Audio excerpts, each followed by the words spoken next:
यदि आपने अपना मास्क और सैनिटाइजर कहीं कोने में दबा कर रख दिया है तो अब वक्त आ गया है इसे फिर से इस्तेमाल में लाने की, क्योंकि सिंगापुर में कोविड के कई मरीज पाए गए हैं और सिंगापुर से होते हुए यह वायरस फिर से भारत में भी दस्तक दे चुकी है। आपको इससे जुड़ी पूरी खबर बताते हैं। नमस्कार, मैं अंशु कुमार प्राइम लाइव में आपका स्वागत करता हूं। देश में एक बार फिर कोरोना वायरस के मामले बढ़ने लगे हैं। इसे देखते हुए केंद्र सरकार ने राज्य सरकारों को एडवाइजरी भी जारी की है। एडवाइजरी में कहा गया है कि आगामी त्योहारी सीजन को ध्यान में रखते हुए लोगों की सुरक्षा के मद्देनजर कुछ एहतियात कदम उठाना जरूरी है, ताकि इस वायरस के प्रसार से जोखिम को जितना कम हो सके कर सके।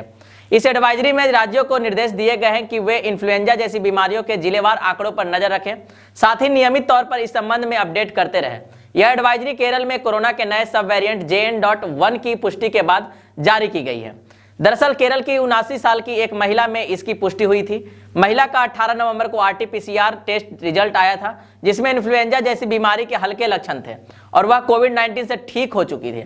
इससे पहले सिंगापुर से लौटे तमिलनाडु के एक शख्स में भी JN.1 सब वेरिएंट का पता चला था। वह व्यक्ति तमिलनाडु के तिरुचिरापल्ली जिले का रहने वाला था और उसने 25 अक्टूबर को सिंगापुर की यात्रा भी की थी। बीते शुक्रवार को स्वास्थ्य मंत्रालय के द्वारा जारी किए गए आंकड़ों के अनुसार भारत में एक दिन में कोरोना के 312 नए मामले आ रहे हैं।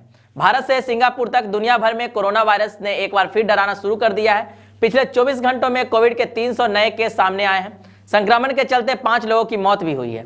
मरने वालों में 4 मरीज सिर्फ केरल से हैं, जबकि एक उत्तर प्रदेश से है। केंद्रीय स्वास्थ्य मंत्रालय के मुताबिक भारत में रविवार को 335 नए कोविड केस दर्ज किए गए, जिसके बाद एक्टिव केस बढ़कर 1701 हो गए हैं। इस बीच केरल में कोरोना का नया सब वेरिएंट JN.1 की भी पुष्टि हुई है। कोरोना संक्रमितों की संख्या में यह वृद्धि बीते 31 मई के बाद सबसे अधिक है। देश में अभी कुल सक्रिय मामलों की संख्या बढ़कर 1296 हो गई है। सुबह 8 बजे तक के आंकड़ों के मुताबिक देश में कोरोना से कुल 5,33,310 लोगों की मौत हुई है, जबकि कोविड संक्रमितों की कुल संख्या 4.50 करोड़ तक पहुंच चुकी है।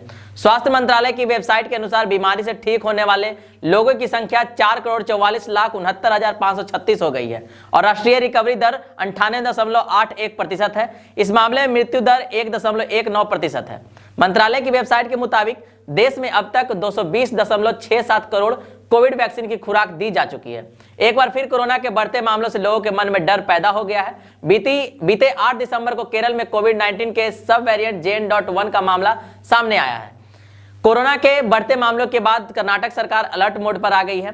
कर्नाटक सरकार ने केरल और अन्य राज्यों में कोविड मामलों में बढ़ोतरी के बाद बीमार बुजुर्गों को सार्वजनिक स्थानों पर मास्क पहनने की सलाह दी गई है। केरल में कोविड-19 के एक सब वेरिएंट JN.1 का पहला मामला सामने आने के बाद स्वास्थ्य विभाग में हड़कंप मच गया है। अब कोविड के नए वेरिएंट पर राज्य के स्वास्थ्य मंत्री वीना जॉर्ज ने प्रतिक्रिया दी है। उन्होंने कहा कि लोगों को परेशान होने की नहीं, सतर्क होने की जरूरत है। हमें स्थिति पर नजर बनाए हुए हैं।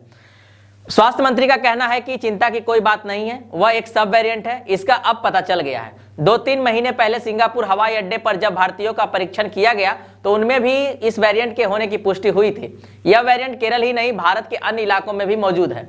उन्होंने आगे कहा कि केरल ने इसका पता लगा लिया है, क्योंकि केरल की स्वास्थ्य व्यवस्था अच्छी है। हम जीनोम अनुक्रमण के माध्यम से इसका पता लगा सकते हैं। चिंता करने की कोई जरूरत नहीं है। हम स्थिति पर पैनी नजर बनाए रखे हैं, लेकिन हमें सतर्क रहना चाहिए और जिन लोगों को पहले की गंभीर बीमारियां हैं उन्हें थोड़ा ध्यान रखने की जरूरत है। IMA विशेषज्ञ और केरल के महामारी सलाहकार डॉक्टर जयादेवन ने कोविड-19 के JN.1 वेरिएंट पर बोलते हुए कहा, 7 महीने के अंतराल के बाद भारत में कोविड मामले फिर से बढ़ रहे हैं। हमने लगभग 1 महीने पहले कोविड के उछाल के शुरुआती मामलों की सूचना दी थी। इसकी गंभीरता पिछली लहरों से अलग नहीं लगी। अधिकांश मामले इतने हल्के होते हैं कि रोगी को अस्पताल से बाहर रहना पड़ता है, लेकिन वृद्ध व्यक्तियों सहित कमजोर लोग बीमार हो गए हैं और कुछ को ICU में भर्ती करवाया गया है। संक्रमण की वर्तमान लहर से जीनोमिक अनुक्रमण डेटा अभी तक भारत में बड़ी संख्या में उपलब्ध नहीं है। यह सच है कि JN.1 का एक मामला केरल में पाया गया था। भारत के कई राज्यों के कई टेस्टों की रिपोर्ट आना बाकी है। JN.1 दुनिया के अधिकांश अन्य हिस्सों में भी मौजूद है और तेजी से बढ़ रहा है। यह काफी संभव है कि भारत में भी मामला वैसा ही होंगे। JN.1 की खासियत यह है कि यह वेरिएंट पिछले सभी वेरिएंटों से काफी अलग है। इसी वजह से यह वेरिएंट टीकाकरण या बूस्टर डोज के बाद भी एंटीबॉडी को मात दे रहा है। इसे साफ है कि लोगों को इस बात से संतुष्ट नहीं होना चाहिए कि उन्हें पहले भी कोविड हुआ था और दोबारा नहीं होगा। पहले से गंभीर बीमारी से ग्रस्त व्यक्तियों को विशेष सावधानियां बरतनी चाहिए, क्योंकि वे कोविड के दौरान या उसके बाद कई कारणों से अस्थिर हो सकते हैं।